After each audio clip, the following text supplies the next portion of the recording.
Jerry Duggan and Pepe Larraz continue pitting the X-Men against otherworldly threats as Gameworld ups the ante and unleashes an Annihilation Wave on Earth, with the mutants racing to end the threat before it gets out of hand.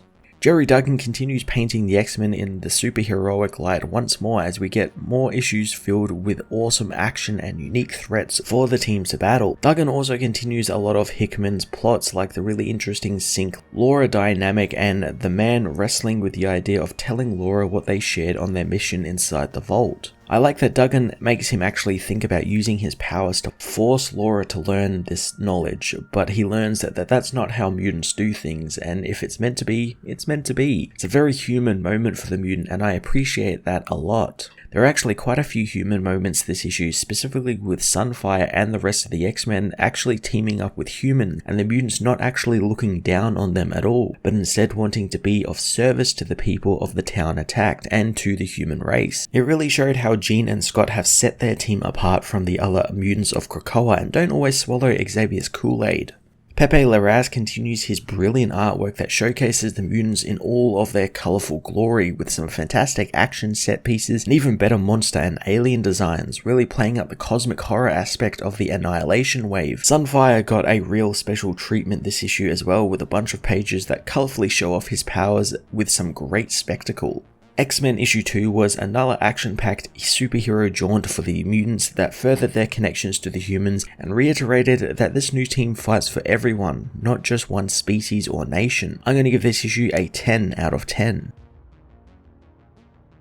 X-Men issue 2 finds Gambit hosting an all-star hero-villain poker game in the New York treehouse, something the arriving Rogue is very unhappy about since Remy is abusing her new power as a member of the X-Men. Ben Grimm knows when it's time to bail, as on the space casino planet Gameworld, the fungi Cordyceps finds Earth still kicking and screaming, wondering who's up next to place a bet on what will happen to the world. Soon some more aliens decide to up the ante, wanting to unleash their waves of annihilation. Cordyceps takes the bet, so the alien rockets to Earth and uncorks the bottle of death, unleashing all sorts of eldritch abominations on a small town in Kansas. Back in New York City, Sync and Jean Grey's meditation and training time is interrupted when the unleashed monsters begin taking lives, which they feel through their psychic powers. Assembling the X-Men, Jean and Everett fill the team in on what sort of hell they are rushing off into, learning that Sword threw them an alert before Jean and Everett even sensed the beings were there, wondering how they were able to avoid Arakko on the way into the solar system. Everett really wants to tell Laura what he and her shared during their mission into the vault, knowing he could use his powers to show her, but he doesn't want to force her to relive that and will only do it if she asks. Soon the team come upon the mess of cosmic horror plaguing Kansas, attacking as a team as Abigail Brand joins Jean in some bug squashing. Cyclops soon learns that the more matter the creatures eat at the human buffet, the larger they grow, but most of the town is safe in their trusty tornado shelters, so Cyclops gets Polaris to throw a shield around a portion of the town. Jean, however, wants to have a chat with one of the bugs, so Sync borrows a little of Polaris's power to take over the woman's shield as Polaris and Jean venture into the maw of the swarm to look for answers. Rogue begins theorizing, thanks to her training as an Avenger, that this could be an Annihilation Wave. Inside the writhing mass of death, Jean reveals that she is tracking someone's undigested brain, hoping to get to it to learn something invaluable before the stomach acids finish it off. Outside, the X-Men are helped by a bunch of gun-wielding farmers who hold the line as Jean finds the alien who started this all, tapping into his almost dead brain to see Gameworld. With the information in her metaphysical hand, Jean orders Sunfire to do what he does best and rain hellfire on the monsters, giving the town quite the light show as well as a full demonstration on what a mutant with the power of the sun can do. Thanks to the X-Men's heroics, they don't get to leave the town so quickly, with the farmers wanting to meet the heroes who saved them, but Sunfire knows that they wouldn't have always cheered for him. The hero thinks of his past and how he always felt he served those who were powerful, but after everything he's seen on Krakoa and Arakko and what they have become, he just wishes to be of service to people. The farmers hope they'll stay for some food, and the X-Men are more than happy to stay be, with Sunfire kind of excited to see some Kansas barbecue. Elsewhere on a rather creepy Stepford Wives-esque neighborhood, a man is upset upon learning some of his food isn't what he ordered. He asks the family he is with what he says when things go wrong, and the little boy knows that tomorrow is a chance to be perfect. The family is instantly killed by Dr. Stasis, whose lion-monkey hybrid henchman Bornin cleans up the mess and bodies while the villain continues his reading on the Orchis Forge and the X-Men's attack on them.